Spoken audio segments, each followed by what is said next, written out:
Dawntrail is coming this summer, and here is all we know about the expansion so far. Hey, I'm Fornax, welcome to my channel.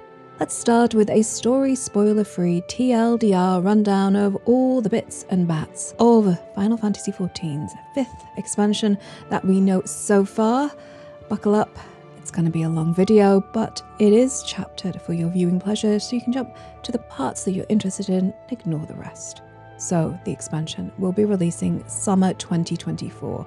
Official summertime in Japan runs from the 21st of June to the 22nd of September, and they take those dates very seriously. I kid you not. The beaches clear out on the 22nd of September, whether it's glorious sunshine or not. Because officially, summer is over, darling, whether you want it to be or not. So, that is the release window for Dawntrail. No sooner than the 21st of June, and no later than the 22nd of September, so saith Master Yoshi P himself. But what are we getting with Dawntrail, or rather, what has been confirmed to be coming with Dawntrail so far? Here is the list. Character level cap will increase to 100. We're getting 2 new jobs and 1 limited job. So we're getting Viper, which is a high skill melee DPS, and we're getting Pictomancer, which is a ranged damage dealer. No healers with Dawntrail. And we're getting 1 new limited job, which is the Beastmaster. And it's been confirmed that Blue Mage will be getting new content as well. Chapters below for more details on all those jobs. On to the much awaited Hrothgar Female, which will be arriving with Dawntrail as well. As you can see, they seem to share a similar frame to the Rugged Den, but all the animations are new. I love it. They are not the only new race, because we're getting 1 new playable race and a cluster of new beast tribes to interact with. Some very new, some brand spanking new to the game, and some culturally diverse existing beast tribes, which is always fun. On to quality of life stuff, which is arriving with the Dawntrail and post-launch as well. So for those with an eye for the glamours, well, we're getting a new additional die channel from 1 to 2. At some point we may even get 3 or 4, fingers crossed, but definitely 2 with Dawntrail. We're also getting a new gear type, which is eyeglasses, which I rather like. And of course, all these dies and new gear, our character models themselves will all look much better because of the first graphical update. Jump to the chapter below if you want to see the side-by-sides of the current and the updated versions of all the character faces. They look amazing. There's so much more presence in the eyes. I'm here for that. And of course, higher detail on the gear as well, which is amazing. And we're getting more duty support information. There's an update coming, but I won't spoiler that here because it is to do with a much loved, well-known character. And if, like me, you like to decorate your house, well, the furniture limit will be increased, which is music to the ears of all maximalists in Final Fantasy XIV. Now, of course, with the new expansion, we will be getting new locations, and it has been revealed that there will be a wealth of new cities, player hubs, biomes, and cultures to explore. However, I'm going to refrain from naming those places here because this is a spoiler-free section. Links below to the story and setting chapters if you want to dive further into that. And of course, it's a new expansion. We're gamers. We're going to be getting new dungeons, new variant dungeons, new field operations, a new ultimate raid, and lifestyle content, which is incredibly fascinating, and I'm really looking forward to playing it. And inconceivably further Hildibrand adventures, because of course there will be, and PvP updates, Golden Saucer updates, and system updates as well. And this is important because there are going to be new system requirements. So if you want to know the deets on that, well, that's going to be the next thing we talk about. And that is, of course, the laundry list of content features, additions, and tweaks accompanying Dawntrail revealed so far. So let's dive into the detail. But before I do, I will be talking about 14. I will be talking about story and spoilers from both previous expansions and the information that we have now. So I will put old story spoiler warning and new story spoiler warnings before I talk about any interesting stuff, to give you all fair warning. I don't want to yuck anybody's yum with this video. So starting with the new system requirements, because this is important. If you don't have these system requirements, you're going to be struggling. So The minimum requirements are Windows 10 64-bit, Windows 11 64-bit. CPU, minimum requirement, Intel Core i7 6700 or higher. Minimum memory, 8 gig. Available disk space, be it solid state or spinning, is 140 gigs or more. Onto the graphics card. So you will need an NVIDIA GeForce GTX 970 or higher, or an AMD Radeon RX 480 or higher. And screen resolution recommended minimum is 1280 by 720. Onto the recommended setting. So Windows 10 64-bit, Windows 11 64-bit. CPU, Intel Core i7 9700 or higher. Recommended memory 16 gigabytes. Available SSD, again the same. Recommended graphics cards is an NVIDIA GeForce RTX 2060 or higher, or an AMD Radeon RX 5600 XT or higher. And screen resolution 1920 by 1080. And there is a note on this that Mac versions will undergo adjustments after the Windows version has been finalized. The requirements for the platform will be announced at a later date. So don't worry, Mac users, they haven't forgotten you. Let me know if this is going to affect you in the comments, because for as much as we're all happy that we're getting an overhaul of the visuals, it's going to put some players out of pockets. So the Viper, seen here as a high-skill melee combatant with unique job-specific dual-wield blades. Now, it would be wondrous, of course, to have the ability to smash together any two swords for peak glamorous chic. However, at the time of writing, that fashion freedom is but a dream. So the Viper has 2 requirements to unlock. First, you must have at least one other job at level 80, and you must own the Dawntrail expansion.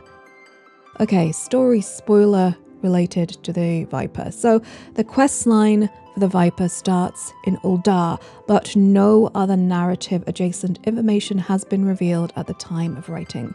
Here endeth the spoiler. Yoshi P sported a fetching Viper cosplay at the London 2023 FanFest, complete with Lego linking blades for maximum flair. I think he looks rather dapper. If you are wondering about the Viper's LB3, I would direct your attention to the very large snake seen here in the key art.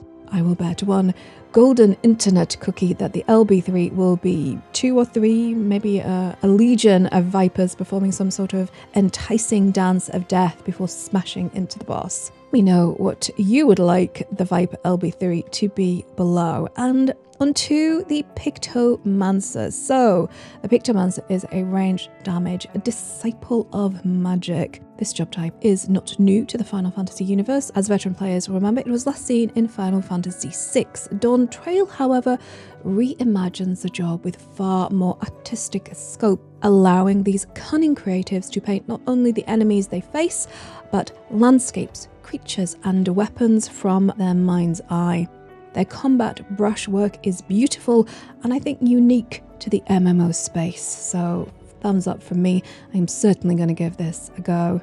Please note that the Pictomancer does not have any resurrection spell, so red mages will still be on party pickup duty for the foreseeable future, and I thank you for your service as a white mage who often forgets to heal themselves. The Pictomancer has the same unlock requirements as the Viper. You must have at least one level 80 job and own Dawntrail. Onto spoilers, and quite a few for this section. The quest line for the Pictomancer starts in Gridania. It has been confirmed that Kryl will be a Pictomancer, and you can see her on your screen now. She is adorable and seems to be having the time of her life. I'm very happy to see her taken off the sidelines, and a bit of speculation here. Could she be the NPC that guides us through the narrative journey of the Pictomancer? I would personally love that. And I will say, despite Pictomancer's Final Fantasy VI heritage, I cannot help but think that a good narrative explanation for the Pictomancer in Final Fantasy XIV specifically could be the creation magics of the ancients. Just one more gift / consequence of our encounters with Emet-Selch and his kind. And you never know, the story could lead us back to Elpis and maybe further into the world of the ancients. Fingers crossed for that. Also, on a side note, For Kryl, the duty support update is related to her. She will be joining the roster from Dawntrail going forward. I'm looking forward to her banter in all the dungeons. Here endeth the spoilers. LB3 for the Pictomancer. I'm hoping that we got a little peek at a possibility, maybe an army of Mughals for Kawaii Peak for the Pictomancer. Let me know below what you would like the Pictomancer's LB3 to be. Could they rival the Red Mage in their raid wiping capacities? We will have to wait and see. On to the new limited job. So we have its name, Beastmaster. We have this piece of art shared at the Tokyo Fan Fest a few days ago, which I gotta say just kind of looks like the Blue Mage. And we know that the job has a collection element. Blue Mages and Beastmasters will be able to group up and complete content together. So that's very nice for them. Into the speculation spoiler section where I could say something that turns out to be true. Likely not, but I'm just being officious with my spoilers. So perhaps Beastmasters tame and collect wild beasts, which they use as combat pets, akin to the traditional ranger/hunter archetypes found in World of Warcraft and Guild Wars 2. However, this is Final Fantasy XIV, so all bets are off. I expect our collections to be wild and weird, and hopefully likely both. The job could be a combat-focused culinarian with a specialization in exotic creatures. I mean, morally dubious, but, you know, Monster Hunter is a thing that's very successful. It could be an extension of the Blue Mage's archetype, adding exotic, extinct, or spirit beasts to the Mage's stolen magical grimoire. Let me know your wild speculation about Beastmasters below. Here endeth the speculation spoilers. And speaking of Blue Mages, it has been confirmed that there will be more Blue Mage content with Dawntrail, specifically described as an update, so look out for more reveals as the year rolls on, as the release date approaches. And we're into spoilers again, and this is a real spoiler because this is a reveal at Tokyo. It has been confirmed that there will be vast cerulean deposits on the new continent, so perhaps the narrative team will use this as a narrative hook to fold in some Blue Mage shenanigans in Dawntrail. Onto the new playable race. The much requested and long awaited Hrothgar Female avatar makes its debut with the launch of Dawntrail. Now they will not be as step on me please mama as some people might like, but I for one am happy to see all races have both masculine and feminine body types, and I'm hoping that there is enough give in the settings to allow players to have more gender ambiguous Hrothgar, and we get to see a beautifully rendered Hrothgar Female in the trailer, and I wish that our Hrothgar females were as furry as this in-game. Fingers crossed there are first settings that we can play with, it has been confirmed. But the Hrothgar Female is not the only new race we're getting in Dawntrail. There are a number of new and new-ish tribes, with the giant race of UK, the Palu, the Moblin, the Matmuljar, and the Hanu. And of course this includes a number of existing tribes who are getting a cultural/aesthetic overhaul with Dawntrail. For example, the Goblins are getting a new cultural cousin in the Moblin. And speaking of the Moblin, this is what we know about them: a people residing in the jungles of Kazamakua. They strongly resemble the Goblin, with whom they share common ancestry, known for their ability to procure any useful material, no matter how rare. They welcome skilled tradesmen from other races, providing the creative environment and quality materials that said artists require to thrive.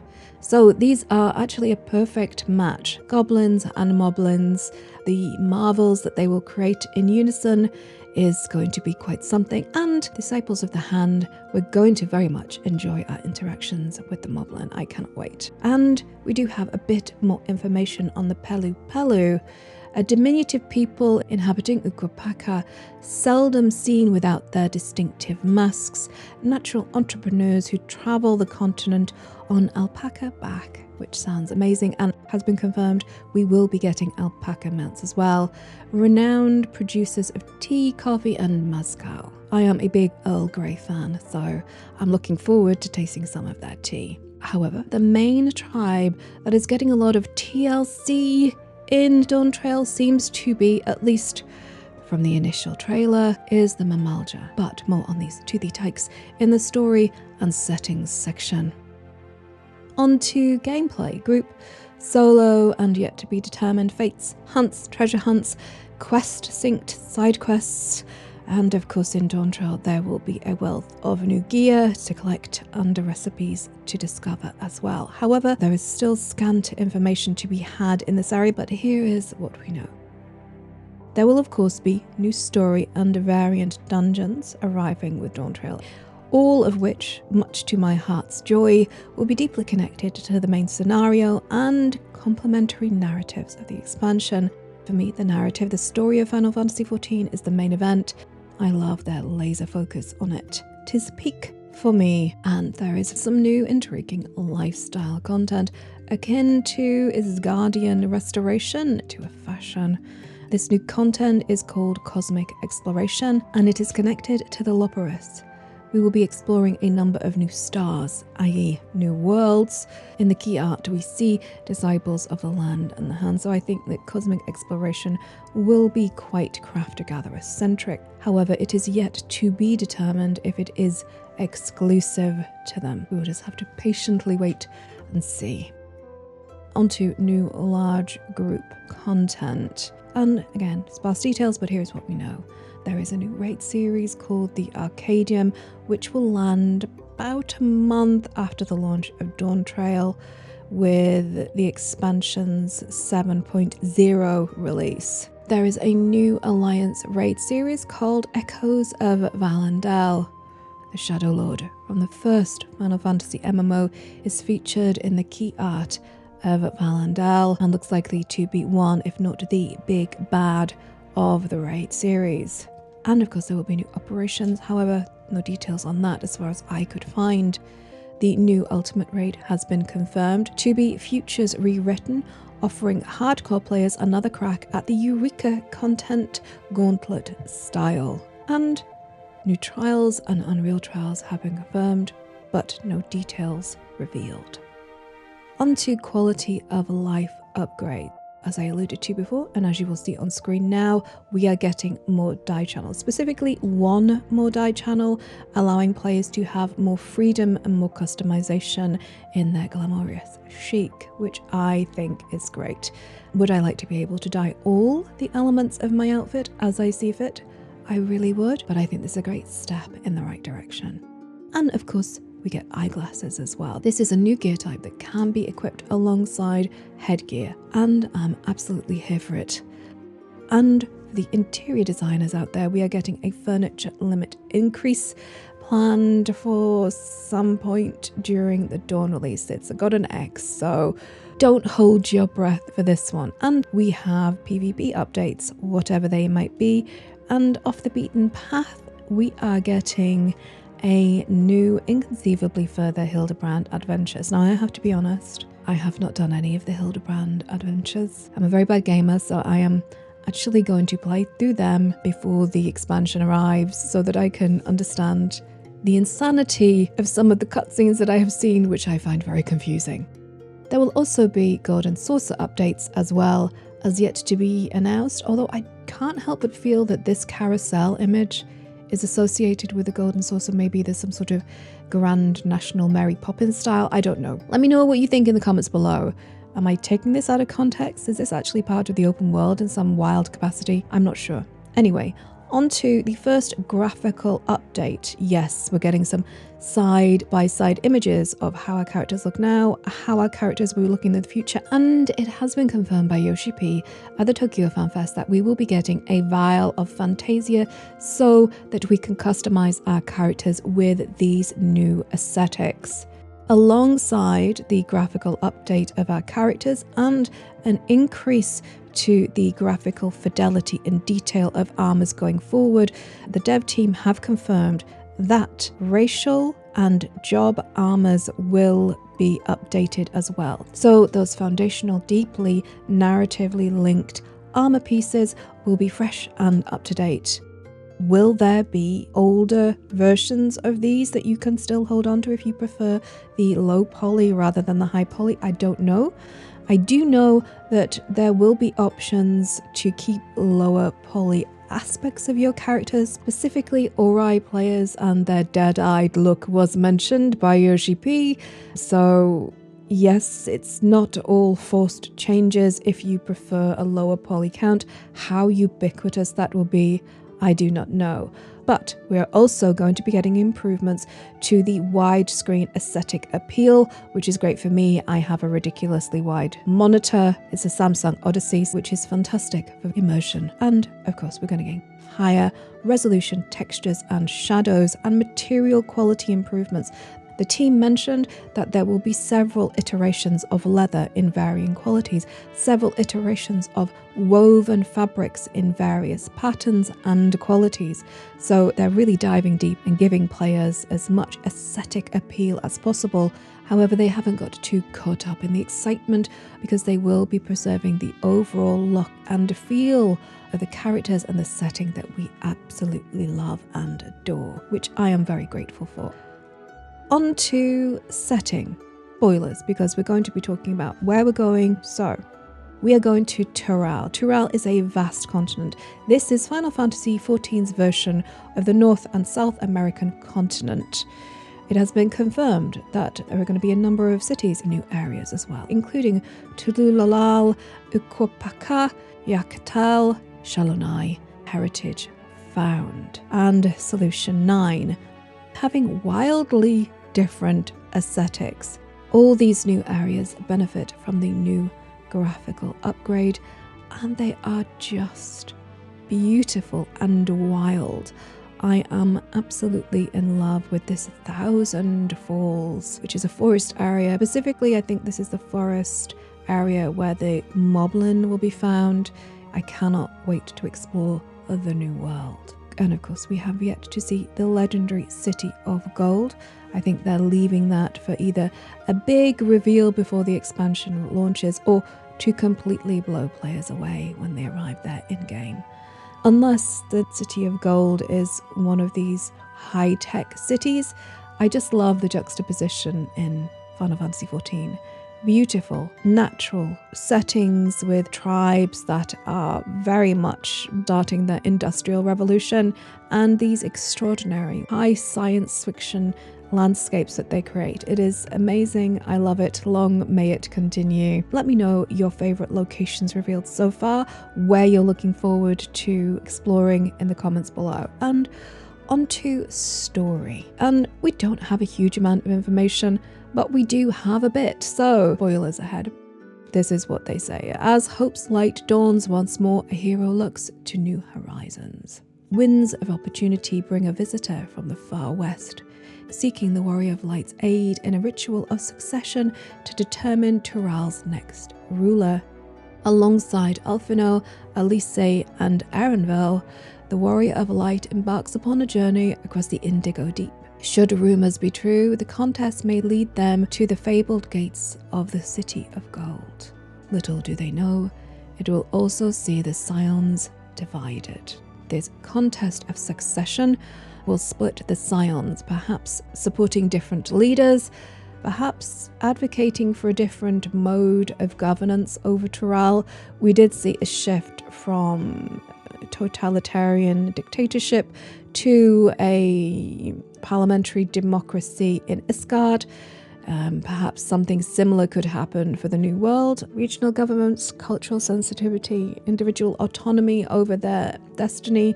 I'm all for that. We'll see what happens in the New World. Super spoilers here. In the trailer, we meet Huklamat, the daughter of the current ruler of Tural. She is seen here in the trailer, and she is seen here in a screenshot talking to Graha and a representation of us, the player character. She looks amazing. I love her armor. I love her batwing-like axe. I'm really looking forward to seeing where the story takes her. She looks fantastic, magnificent in the trailer. And we also get a glimpse at another character, Bulu Jaja, forgive me for butchering the name, the ruler of the Mamalja city of Tuliolala, sparring with the Warrior of Light. Or at least I hope that they're sparring. There seems to be some good spirits happening here, or we just like the combat a little bit too much at this point in our lives. Maybe the Warrior of Light could do with a bit of therapy at this point. We have been through quite a lot, to say the least. And with that strange aside, we come to the end. That is all that I have been able to uncover and discover by watching the fanfests and trolling the forums about all the things that we know that are coming with Dawntrail. I'm sure that there are things that I have missed. It is a vast array of information, forgive me. Let me know in the comments below, put links down there. Let's make sure that we get as much information out about this fantastic expansion as possible. And many thanks to my patrons, my supporters over on Subscribestar and Patreon, everyone who's bought me a coffee. Thank you so much for supporting my content creation, my channel. I couldn't do it without you. And that's the end of the video. So until we meet again, please stay safe, stay awesome, and thank you so much for watching. Bye bye.